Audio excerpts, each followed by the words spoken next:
Hello, everyone, and welcome to our lesson 3-3 in business management. In this one, we are going to be talking about something called gross domestic product, also known as GDP. So let's go ahead and get into this. So first off, what is GDP used to measure? What do we measure with GDP? Well, GDP is used to determine the size of a nation's economy, whether it's growing or whether it's shrinking. So it acts as an important indicator for the growth of an economy. So why the focus on growth? Well, Tony Robbins said, if you're not growing, you're dying. It sounds harsh, right? But what he means is to be obsessed with learning new things, mastering new things. And Lou Holtz, a famous coach, he said, in this world, you're either growing or you're dying. So get in motion and grow. Growth is an important thing. So continuing talking about focusing on growth, GDP is usually expressed as a comparison to the previous quarter or the previous year. And if the annual GDP grew 3% in one year, it means that it grew 3% versus last year. Growth is often synonymous with health. So GDP serves as an important indicator of the health of the economy. So for example, again, annual GDP, if it's up 3%, then the economy is also up 3%. Now, healthy growth is an important thing to consider. Caroline Lucas, who is a British politician, she said that GDP simply measures the circulation of money in the economy, not whether the outcome of using that money is positive or negative. The government needs to recognize that we live on a planet with finite resources and start measuring our progress as a society by the quality of our lives, not the expansion of our GDP. So while a country's growth allows it to provide more services and security for the people, if the people don't have equal access to opportunities to participate in the economy's growth, then GDP might not be the best measure for the health of the economy. Still, GDP remains the best measure for your total economic growth. All right, let's talk about something called inflation, because inflation does play into a role with GDP. So in addition to measuring growth, governments use GDP along with other measures like inflation to help determine specific actions that they can take to support and sustain continued economic growth in a country. So as a review, so inflation is the increase or decrease in the general level of prices in an economy. Okay, increase or decrease of the general levels in the economy. Now, there is something called the Fed. We've talked about this a little bit before, but in the US, the central bank is called the Federal Reserve. It's called the Fed. The Fed sets what's called the Fed funds rate or the federal funds rate. This is the interest that banks charge each other for overnight loans. Central banks around the world often adjust their interest rates in an effort to manipulate inflation or control it. Manipulate it is probably a better term. So what country had the greatest GDP in the world? Well, as of 2022, the US had the largest GDP in the world, totaling 21 trillion. And I will emphasize that's trillion with a T. China was next with 14 trillion, and then Japan with 5. And in 2022, many countries were still recovering from pandemic-related recession that occurred in 2020. Then this really was the worst economic downturn since the Great Depression, which occurred nearly 100 years earlier. Now, a recession, quick review, recession occurs when a country experiences an economic decline, usually measured as 2 consecutive quarters of decline in GDP. This is an important thing to know. 2 consecutive quarters of decline. So just as another comparison, talking about this is just a graph that shows the top 20 countries in order for GDP as of the year ending 2022. And again, this is in trillions of dollars. Now, let's get back to GDP or gross domestic product. So the official definition of this is that it is the market value of all goods and services that an economy produces in a period of time, usually quarterly, or yearly, within a country's borders. And GDP is broken into three parts. There's the total market value, there's final goods and services, and then there's the country's borders. Okay, so let's talk about each one of these. Okay, we're going to, of course, start with the total market value. Okay, total market value in the U.S. for GDP is measured in dollars. It's based on the monetary value of goods and services sold, not the number of items sold. Okay, that's a key difference. Based on the monetary value, not the quantity. For example, it doesn't measure the number of tennis rackets or the number of dance lessons given, but it measures the total dollars collected, the monetary value again, for the sale of those tennis rackets or those dance lessons. All right, next is final goods and services. Now, these are the finished products that do not include what's known as intermediate products that make up the finished product. For example, the cost of shoelaces is included in the total price of a new pair of running shoes. So these shoelaces are known as intermediate products. It's the things that go into to the completed final good or service. Therefore, they are not counted separately so as to avoid double counting, which means that you count it more than once. All right.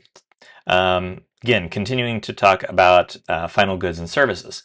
So, however, we talked about shoelaces being part of a new pair of shoes. But if you purchase new shoelaces on their own to replace your old ones that are worn out and, ripped, torn, whatever, those new shoelaces that you just bought, they are included in GDP. So here's another example. The screws and the nails used by a furniture producer to make chairs aren't counted separately. Only the sale of each chair is sold is counted. But if someone goes to Walmart or Home Depot or Lowe's or wherever and they buy nails, then the sale of those nails is counted in GDP. Okay. All right, finally, let's look at a country's borders, how this is determined. So GDP includes any output within a country's borders. The owner of the resources don't matter for the output to be included in a country's GDP. It only matters where it occurred. So again, for example, say you purchase a Samsung phone in Louisville, Kentucky. Its value of the GDP is included in the United States, even though Samsung is a South Korean company. So, and although Apple is headquartered in the United States, if you were to purchase an Apple iPhone in London, England, then the value of the phone you purchased would be included in England's GDP, not the US GDP. Okay, so again, it goes back to GDP. As far as countries' borders, it's within the country's borders. All right, so how do we calculate GDP, right? Well, there are two primary methods used to calculate GDP. One is called the expenditure approach, and the other is the income approach. Now, since GDP measures output in terms of prices, then the buyer pays the price, this is the expenditure part, and then the seller receives the price, that's the income part. So really, whether you use the expenditure method or the income approach, the result should be the same. Now, what about categorizing the goods and services that are included in GDP? Well, there's private consumer spending, there's private domestic investment, there's government spending and investment, and then there's their net exports. All right, let's talk about that a little bit further, okay? So here's our GDP calculation, okay? This is it, okay? Right here, this little formula right here. So in this case, C, okay, this is private consumer spending or total consumer spending on the goods and services, on goods and services. And this includes durable and non-durable goods. As a reminder, goods are a tangible item that has some kind of utility, it's scarce, and it's transferable. A service, on the other hand, service is an intangible provision that has utility, it's scarce, and it's transferable. All right, so durable goods. Durable goods are items that don't wear out quickly. They last a long time. Usually the rule is about 3 years. So think things like cars, TVs, smartphones, soccer balls. Okay, those are all considered durable goods. Non-durable goods are items that are consumed very quickly. They only last a short period of time, like fast food, coffee, shampoo, deodorant. Those are limited. Okay, so again, think durable goods, items that last 3 years or longer, non-durable goods, ones that are consumed quickly. So I is our next part of our calculation. Okay, remember C is the consumer good, but now I is private domestic investment. This is the total of a country's private investment on things like capital equipment, inventories, and housing. G in our calculation, this is government spending and investment. This is meaning all the government spending, including government employee salaries, road construction and repair, public schools, military expenditures. All of those things are part of government spending. And then NX in our calculation, this is net exports. It's a country's total exports minus its total imports. Okay. All right. So for net imports, when a country's exports exceed its imports, that's called a trade surplus. Okay, so when the exports exceed the imports, it's a trade surplus. We have more than what we need. We have extra. Now, however, when a country's imports exceed the exports, that's called a trade deficit. All right. Now, of course, there is something that's called the underground economy. This is also known as the black market.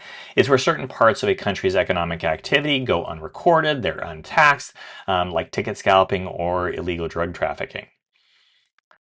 So really, GDP doesn't capture or count this activity because it's kind of under the table, okay?